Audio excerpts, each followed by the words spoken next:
नमस्कार। Daily current affair की class में आपका स्वागत है। चलिए देखते हैं एक एक कर। पहला खो खो विश्व कप 2025 का टाइटल किसने जीता?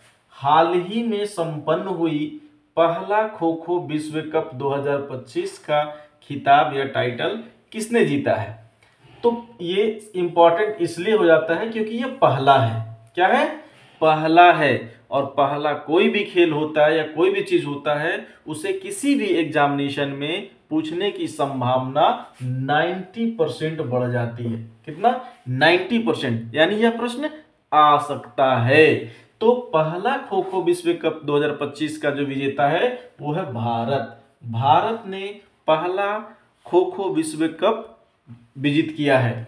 अब इसमें खो खो विश्व कप पुरुष और महिला दोनों ही टीमों ने इसमें भाग लिया था, क्योंकि महिला टीम भी थी और पुरुष टीम भी था, और दोनों ही जो टाइटल है वो भारत ने जीता है, महिला का भी और पुरुष का भी।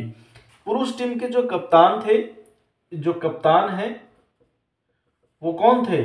ये कप्तान है प्रतीक वाइकर। कौन है? प्रतीक वाइकर। प्रतीक वाइकर। ये प्रतीक वाइकर भारतीय टीम के कप्तान थी हैं। और सर्वश्रेष्ठ अटैकर का जो पुरस्कार मिला है, क्या? सर्वश्रेष्ठ अटैकर। सर्वश्रेष्ठ अटैकर का जो पुरस्कार इसमें मिला है वो किसे मिला है? तो सर्वश्रेष्ठ अटैकर जो है वो सुभाष गांगेट का मिला है। सुभाष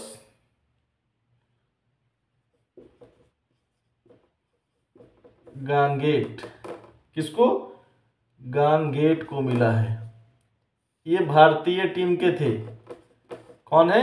ये भारतीय टीम के थे। सुभाष गांगेट, जो सर्वश्रेष्ठ अटैकर का पुरस्कार इन्हें प्रदान किया गया। और सर्वश्रेष्ठ डिफेंडर जो हुए इसमें, किसको? सर्वश्रेष्ठ डिफेंडर, जो डिफेंडर किए हैं, डिफेंडर का पुरस्कार वो नेपाल के रोहित वर्मा को मिला है। किन्हें? रोहित वर्मा को। रोहित वर्मा ये नेपाल के खिलाड़ी हैं। कहाँ खिलाड़ी हैं? नेपाल के खिलाड़ी हैं। रोहित वर्मा, सर्वश्रेष्ठ डिफेंडर का पुरस्कार रोहित वर्मा को मिला, जो नेपाल के खिलाड़ी हैं। तो याद रखेंगे, इसमें सबसे ज्यादा इंपॉर्टेंट क्या होता है कि अभी हाल ही में संपन्न हुई खो खो विश्व कप 2025 का टाइटल किसने जीता? तो भारत ने। और भारत के कप्तान क्या कौन थे? तो प्रतीक वाइकर। और सर्वश्रेष्ठ अटैकर कौन थे? सुभाष गंगेट। और सर्वश्रेष्ठ डिफेंडर की बात करता है तो वह है रोहित वर्मा। क्लियर? अब नेक्स्ट है कि हाल ही में अंडर 19 क्रिकेट में तिहरा शतक बनाने वाली पहली भारतीय महिला कौन बनी? किसमें?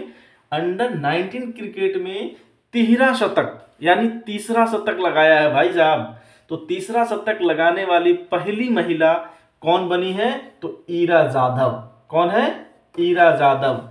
ईरा जाधव ने पहली तिहरा शतक बनाने वाली महिला क्रिकेटर बन गई है। ठीक है? ये मेघालय के खिलाफ खेल रही थी। किसके खिलाफ? मेघालय के खिलाफ। मेघालय के खिलाफ 157 गेंद में इन्होंने 346 रन बना डाले थे। सॉरी, कितना? 346 रन बना डाले थे। कितने गेंद में? 157 गेंद में कितना रन? 346 रन। सोचिए, तिहरा शतक बनाने वाली प्रथम महिला बनी है।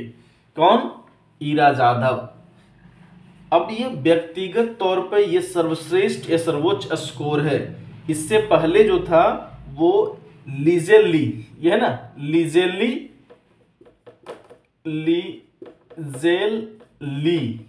ये साउथ अफ्रीका के प्लेयर हैं।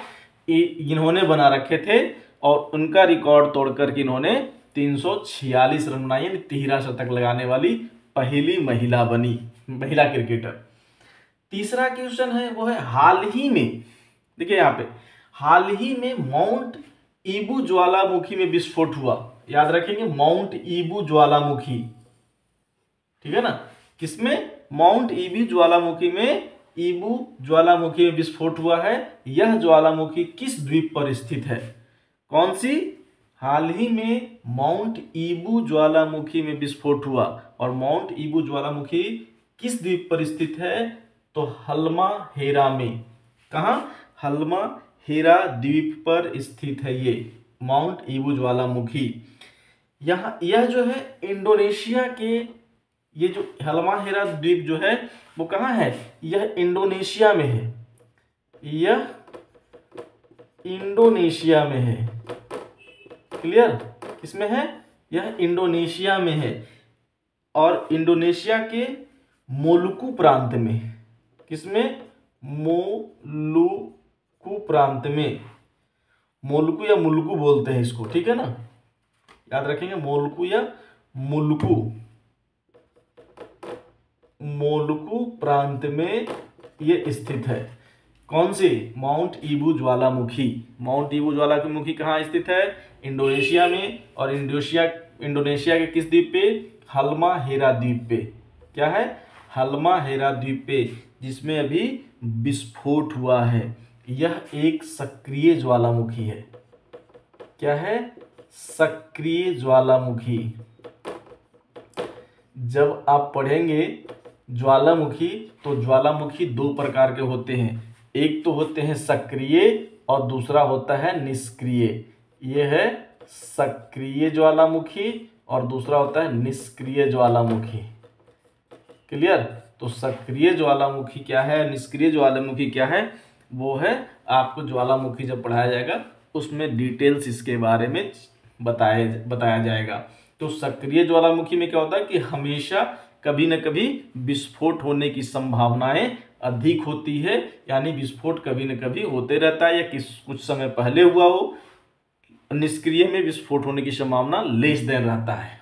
ठीक है, तो ये है कि माउंट ईबू में भी हाल ही में विस्फोट हुआ, और वो हल्माहेरा द्वीप पर स्थित है, और हल्माहेरा द्वीप इंडोनेशिया के मोलुकू प्रांत में स्थित है। क्लियर? नेक्स्ट है कि भारत में पहला तटीय जलचर पक्षी जनगणना। क्या है? भारत में पहला तटीय जलचर पक्षी जनगणना कहाँ संपन्न हुआ या कहाँ हुआ? तो इसका सही उत्तर है वो है जामनगर। कहाँ? जामनगर। जामनगर में पहला तटीय जलचर पक्षी जनगणना किया गया है। ठीक है, और यह जो है ये कहाँ पे है? तो गुजरात में मरीन नेशनल पार्क में। किसमें? गुजरात के मरीन नेशनल पार्क। ठीक है ना, नेशनल पार्क में इसकी जनगणना की गई है। किसकी? पहला तटीय जलचर पक्षी जनगणना कहाँ किया गया है? तो जामनगर यानी कहाँ? गुजरात के मरीन नेशनल पार्क में। और किसने करवाया है? तो वन विभाग एवं पक्षी संरक्षण सोसाइटी द्वारा किया गया है। किसके द्वारा? एक तो वन विभाग है, दूसरा है पक्षी संरक्षण सोसाइटी। इन दोनों के सहयोग से ही जलचर पक्षी जनगणना किया गया। नेक्स्ट क्वेश्चन है वो है भारत और श्रीलंका हिंदी सम्मेलन कहाँ आयोजित हुआ? यानी पहला भारत श्रीलंका हिंदी सम्मेलन कहाँ आयोजित किया गया? तो इसका आयोजन कोलंबो में किया गया है। कहाँ किया गया है? कोलंबो में। तो पहला मतलब भारत और श्रीलंका हिंदी सम्मेलन का आयोजन कोलंबो में किया गया। सोच सकते हैं कि हिंदी का सम्मेलन क्या आता है, इससे क्या होगा? इससे श्रीलंका में हिंदी का विकास होगा। क्या होगा? हिंदी का विकास होगा, यानी हिंदी भाषा को बढ़ावा दिया जाएगा, बढ़ावा मिलेगा। इसमें भारत,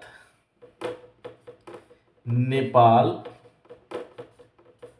और श्रीलंका के, याद रखेंगे, श्रीलंका के 400 से अधिक विद्वानों ने भाग लिया है। किसमें? इसमें पहला भारत श्रीलंका हिंदी सम्मेलन में भारत, नेपाल और श्रीलंका के कितने? 400 से ज्यादा विद्वानों ने भाग लिया है। ठीक है, तो पहला भारत श्रीलंका हिंदी सम्मेलन कहाँ हुआ? कोलंबो में। याद रखेंगे। अगर मेरी वीडियो अच्छी लगी हो तो आप वीडियो को लाइक करें, शेयर करें।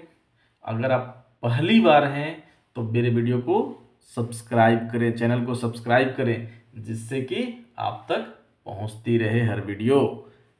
मिलते हैं नेक्स्ट वीडियो में।